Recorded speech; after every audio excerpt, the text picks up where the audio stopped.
Hey everyone, it's TTL back with another video for you, and we're finally going to be taking a look at the Maximus Formula Z690 motherboard. It is the white motherboard, or all white motherboard in their stack. They are doing a Strix AD4, which is white. There's a lot more silver on it.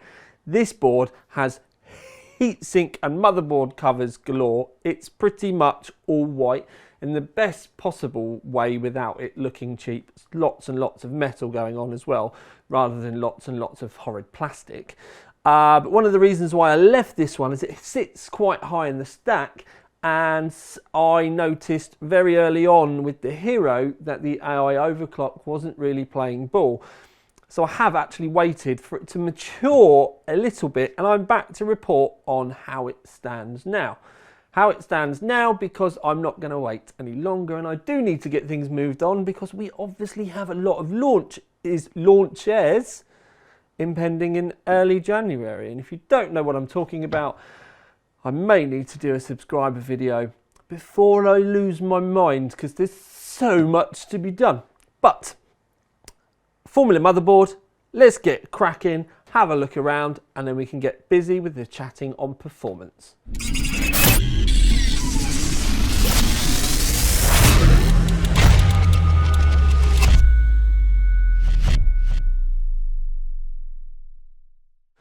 Now, the board itself, you can skip this part, but I will be very brief. If you are more interested than skipping and you're going to be tuning in, there is a full in-depth preview already live on the channel and on the website as well, which I will post a link to. But I will give you a quick scan around the working system so that you can have a look. Now, you have two 8 pins in the top left-hand corner where you would expect. They are also solid pins underneath as well to allow for better connectivity, better overclocking, better throughput. You're not going to overload them so well. Then when we move, well actually we'll go straight into this because it's there. You can see the VRM heatsinks have little water cooling covers, blanks on them. You don't have to use water cooling if you don't want to. The results that I'm going to show you today are actually on air with no changes. So when you see them in the graphs, you'll get a feel for the fact that they are perfectly capable as air heat sinks, but you have the opportunity, should you wish, to pump some water through them and drop your temperatures even more. Up on the top right hand corner, if I come across here and make some little adjustments that you can see I actually have a CPU fan header plugged in, and then you get a further 3 to the side, with one of them being an AIO header as well. If you look to the outside here, that is a 3-pin RGB addressable header, and then when we come down the side just a little bit, you've got the start to your power button, your retry button. Retry, if you didn't know, if your overclock hangs, rather than pressing reset or start and then possibility of getting that horrible Windows hang, you know, do you want to restart your system error? You can just hit retry instead. Flexi key, you can set yourself in the BIOS. I'm not sure if they've added it to the software itself yet. 24 pin down the side with a squeaky tripod, but just underneath you can see that you have a 6-pin PCI Express header, which you don't need to plug in, but it does have solid pins, which is a nice spot for a board of this caliber.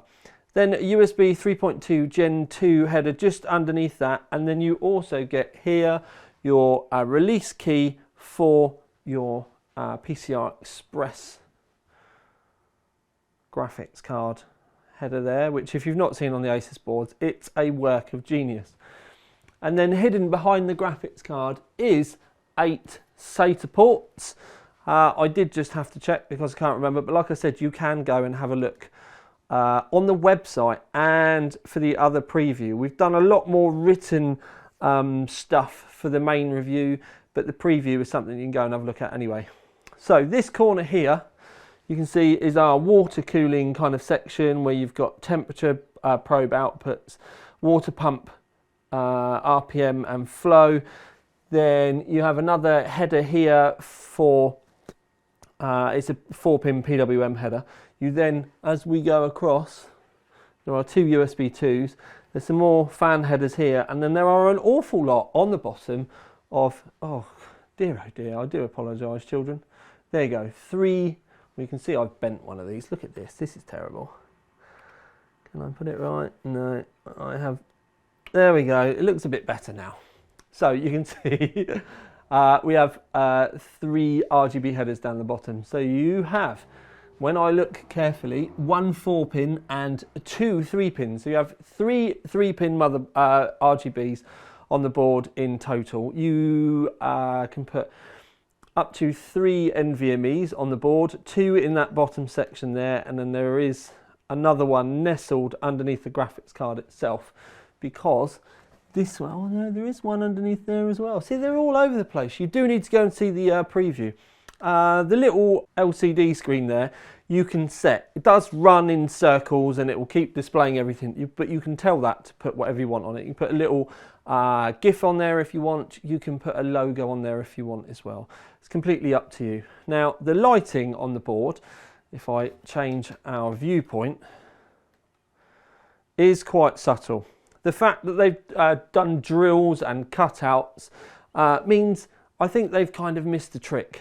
I do think that these should be customizable, because I think it would be amazing if you wanted to do stuff at home. And I don't think it would have been that difficult to have sorted out either. But that is just my 5 penneth on that minor thing. At the end of the day, it's a cracking looking motherboard, but I wonder if the performance matches the aesthetic. Now, one of the things I didn't say is there are 19 105 amp power phases underneath that heatsink, and when I bring up the VRM temperatures, they don't get hot. Even with that combo heatsink, which is something people always say, and then they say to me something like, yeah, but what happens if you use water cooling? Now, if you were to use water cooling, it's obviously going to be based on the amount of other heat that you've got going in the system.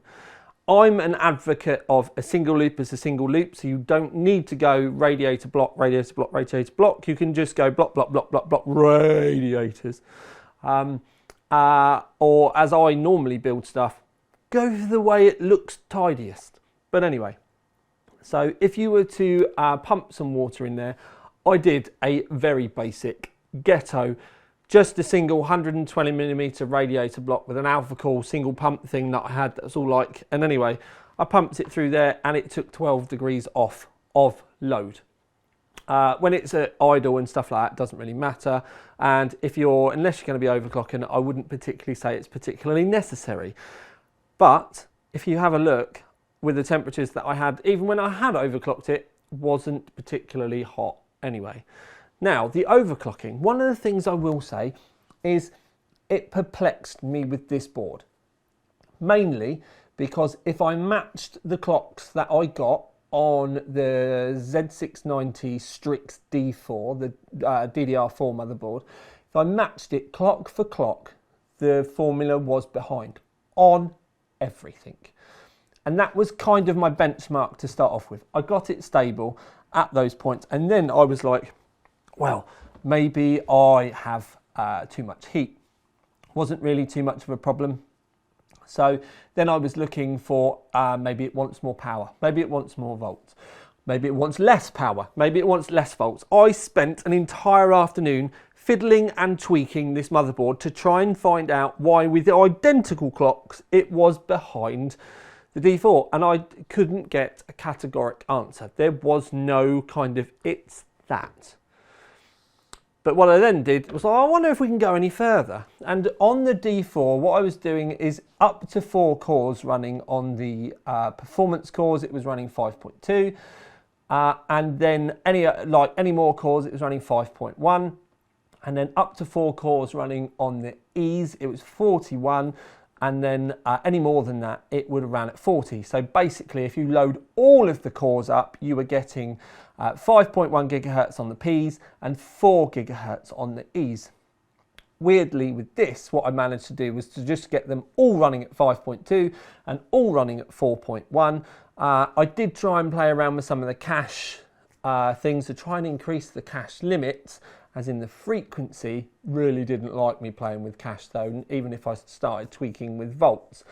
But the way I actually got it in the end to just about beat the D4 was effectively making it run faster.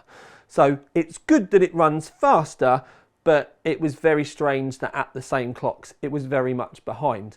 It was noticeably behind. So it's a weird one. It's both good news and kind of weird news at the same time. I think though, if the BIOS engineers knowingly got told, go and fix this because things aren't quite right at the moment, that idiot in Britain with that tiny little website and YouTube channels found out this, I think they'd have it sorted out overnight or in a weekend, because I do think it's a few things that need to get tweaked. I did also notice as well that running some 5600 megahertz memory, the white stuff that's in there, we were finding instabilities. Very kind of hit and miss. I didn't test with the white memory that's fitted though, I might add. I used the same memory that I've used on all of the other boards, which is the 5200 megahertz black Dominator Platinum. The white is in there just for this period of the video so that you can see that there are white alternatives coming, maybe not quite there yet, but they most definitely are en route. So, lots of information for you to digest there at that point. Now, VRM temps we already know were very good. Blender results, you can see my manual overclock did really well over the stock and it sit really well in the graph. Although maybe not quite as well in that graph as you may have thought, considering that the Hero was done at launch. Now, a lot of people say to me, where is your Hero review? And it's a bit confusing, but I used the Hero to review this CPU originally at launch.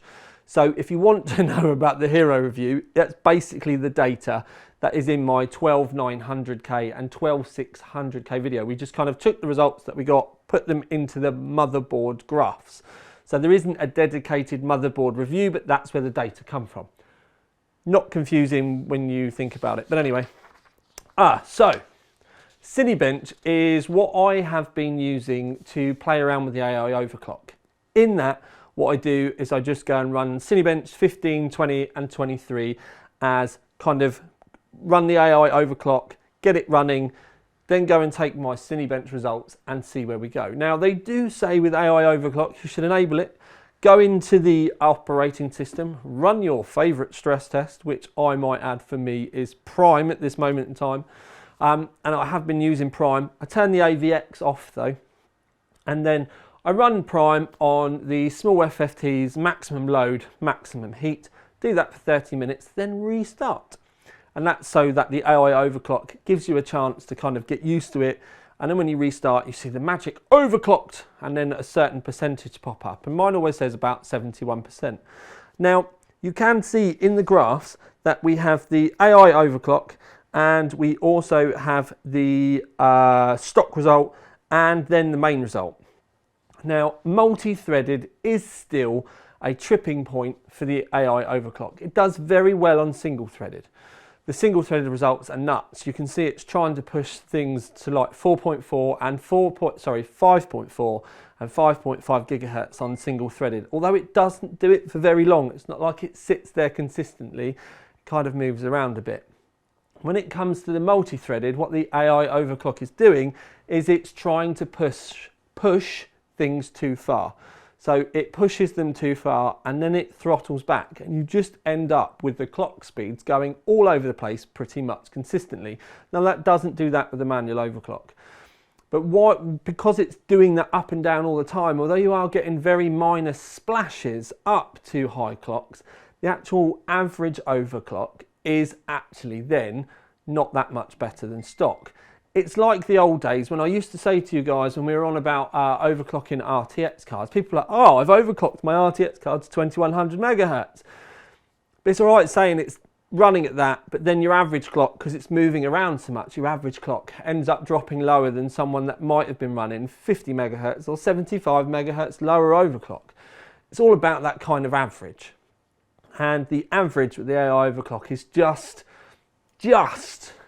better than stock, but not by enough. And I actually think that if Asus was to stop pushing the single-threaded stuff or aiming so high, and I think if they were to bring the ceiling down a little bit, you would probably find that the average CPU clock would go up to a point that the scores would be more in line with my manual overclock.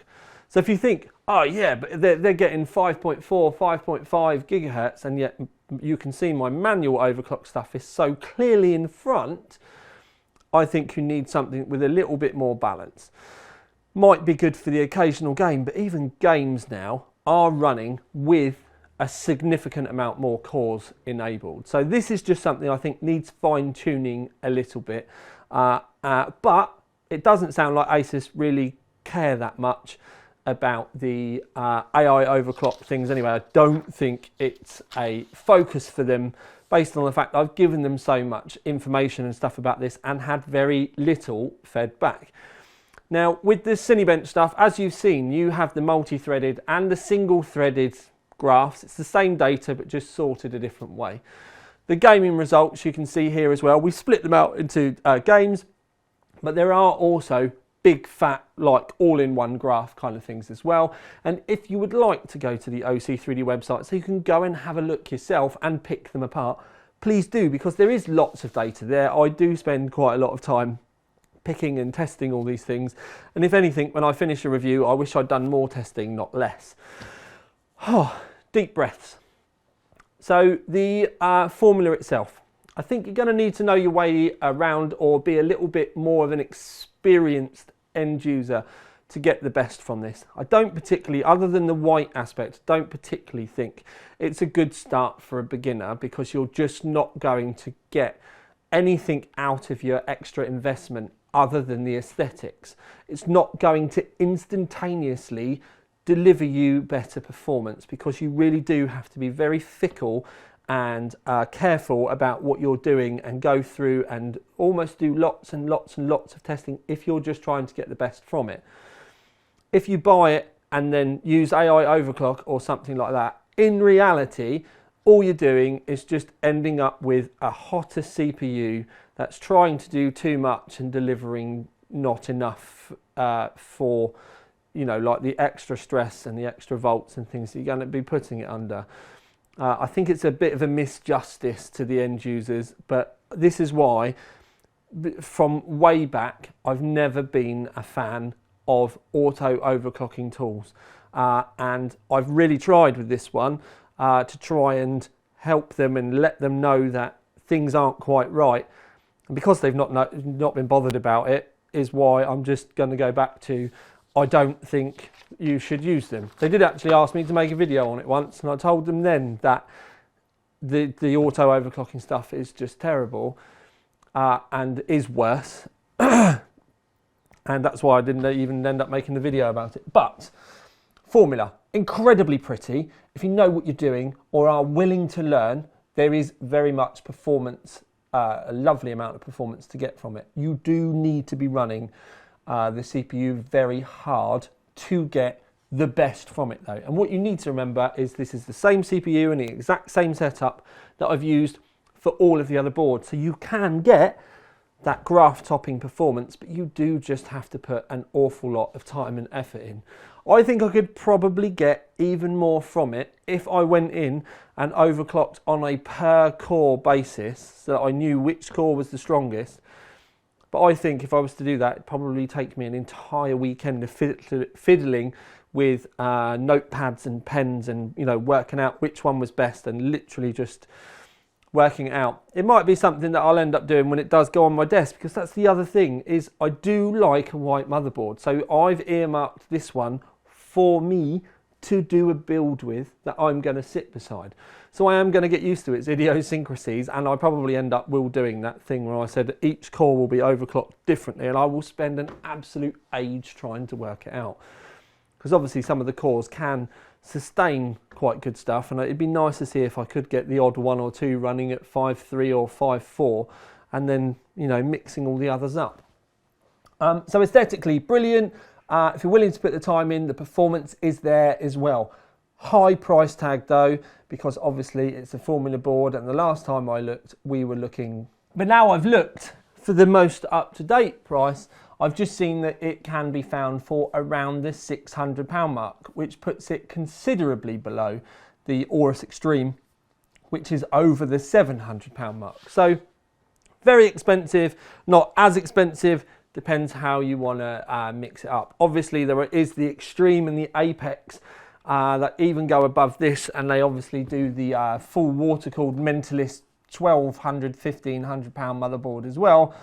But I personally don't think you're really going to get much more performance really than this in reality for your investment. So it's almost kind of, this is the nice spot. You've obviously got two white motherboards that you have to choose from. You've got the Z690A Gaming D4, which is kind of nice, but there's a lot of silver. I'd actually probably paint a lot of those heatsinks white if it was me, and I still might do. But anyway, I am very much rambling now. So I am going to leave it with you. Lots of information for you to digest. You can go onto the OC3D website to go and have a look at other results if you like. The links are underneath. So is the preview. Please like, subscribe, comment, and also, if you got to the end of the video, congratulations, you get an internet cookie. Don't forget to tell me underneath, because I will be keeping an eye. Thank you for tuning in to another one of my videos. But for now, this is the tiniest one with another video for you out. Ding! Love you, sis.